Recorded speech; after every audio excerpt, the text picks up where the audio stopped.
आज एक कार्यक्रम था, यहाँ पर मंत्री तुलसी सिलावट भी पहुँचे थे। आपने कुछ सवाल किए थे, आपके क्या सवाल थे और उनके क्या जवाब आए? और मेरा बेसिकली सर उनसे ये सवाल था, एज अ यूथ मैं उनसे ये पूछना चाह रही थी कि आप अभी कुछ दिनों पहले तक कांग्रेस में थे, अभी अचानक आप बीजेपी में आ गए। आपने एक अच्छी खासी सरकार जो चल रही थी अभी तक, मतलब मुझे अगर देखा जाए, मैं इतने साल से एमपी में ही हूँ, मतलब मेरा बॉर्न एंड ब्रॉट अप सब कुछ एमपी में है। पहली बार मुझे ऐसा लगा था कि हाँ सच में हम लोग कहीं ना कहीं विकास के रास्ते पर अब जा रहे हैं, क्योंकि बात ये थी कि हम अभी तक जितना देखते हुए आए हैं, मतलब आईफा जैसा बड़ा इवेंट हमारे यहाँ आने के लिए रेडी था। एमपी में लोग कैसे समझते हैं, बैकवर्ड समझते हैं एमपी को, लेकिन कहीं ना कहीं एमपी एक मतलब आगे की राह की तरफ अग्रसर हो रहा था। इस कारण से मैंने उनसे सिर्फ एक ही क्वेश्चन पूछा कि आप कुछ दिनों पहले तक कांग्रेस में थे, अभी आप बीजेपी में आ गए हैं और आप अचानक से बीजेपी में आए हैं और अपने अच्छी खासी सरकार चलती हुई को गिरा दिया। वो भी आप स्वास्थ्य मंत्री थे और कोविड-19 का जब मतलब दौर चल रहा है, उन दिनों आपने ये चीज़ करी, तो आपको ये चीज़ नहीं करनी चाहिए थी।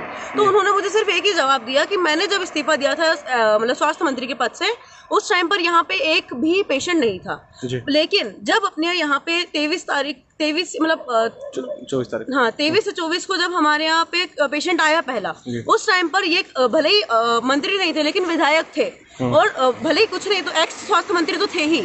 तो मुझे ऐसा लगा कि शायद इनको उस टाइम पे थोड़ा प्रैक्टिकल हो गई, ये चीज़ सोची थी कि जो सरकार अभी चल रही है उसको ही हम चलने दें, क्योंकि इन दिनों जो राजनीतिक उतार चढ़ाव आए उस कारण से हम आज देख रहे हैं कि हमारी स्वास्थ्य व्यवस्था लगभग बिल्कुल ठप है, मतलब हर दिन। और दूसरी बात, हमारी ये चीज़ चल रही है कि अगर हमको हमारा रिपोर्ट अच्छा बताना है कि हमारे एमपी में क्या बोलते हैं स्वास्थ्य कोरोना पॉजिटिव केसेस कम है, तो हम लोग टेस्टिंग कम कर रहे हैं। टेस्टिंग कम होगी तो केसेस नहीं होंगे। ये चीज़ की हम लोगों को अभी रणनीति अपनानी पड़ी है, जो कि मेरे हिसाब से बिल्कुल गलत है। और मैंने उनसे ये चीज़ पूछा तो उन्होंने मुझे एक ही जवाब दिया कि टाइगर जिंदा है। तो टाइगर जिंदा है, लेकिन टाइगर का ज़मीर तो मर चुका है। क्योंकि सबसे बड़ी बात देखी जाए, अगर हम देखें कि ये जो उन्होंने किया, ये जो पार्टी चेंज किया, ये सब जो किया, इसमें कुछ नहीं हुआ। इसमें गलती सिर्फ ये है कि इनका तो कुछ नहीं गया, इन लोग तो अभी भी अपने पोजीशन में, ये लोग तो अभी भी मंत्री हैं। ये फिर ये हो चाहे इमरती देवी हो चाहे कोई भी हो, XYZ, ये सारे 22 विधायक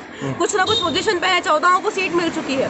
मैं एक ही चीज कहना चाहूंगी कि इन लोगों का कुछ नहीं गया है, हारा है एक छोटा कार्यकर्ता। क्योंकि छोटा कार्यकर्ता जो होता है वो ये सोच के वोट नहीं मांगता कि तुलसी सिलावट लड़ रहा है या कोई और लड़ रहा है। वो ये समझ के अपना झंडा उठाता है कि एक कांग्रेस का वर्कर लड़ रहा है या कोई भी एक कांग्रेस या बीजेपी का प्रतिनिधित्व कर रहा है। जी सिंधिया जी, ज्योतिरादित्य सिंधिया को लेकर आपने सवाल पूछा था, कर्जा माफी को लेकर, उस पे आपने क्या सवाल पूछा था और क्या रिएक्शन आया उस पर? ज्योतिरादित्य सिंधिया जी के लिए उन्होंने मुझे बोला कि जो किसानों की हितैषी नहीं थी ये सरकार, जब कमलनाथ सरकार थी, तो अगर किसानों की हितैषी नहीं थी सरकार, तो ज्योतिरादित्य सिंधिया ने कुछ दिनों पहले ही वो ट्वीट क्यों किया कि इतने लोगों का कर्जा माफ हुआ। फिर जैसे ही उन्होंने सरकार गिरा दी, उसके बाद तो उन्होंने सारा अपना पूरा रवैया ही बदल लिया। उन्होंने सीधे मतलब कमलनाथ जी को और दिग्विजय सिंह जी को और व्हाटएवर, मतलब कांग्रेस को उन्होंने निशाने पे ला दिया है।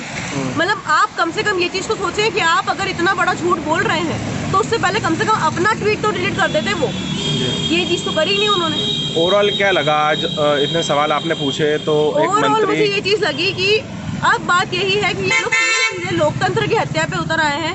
ये लोग सीधे ये चीज सोच के बैठे हैं कि हमारे पास बस पावर है, लोकतंत्र जाए भाड़ में। आपका नाम बताइए। उपासना शर्मा।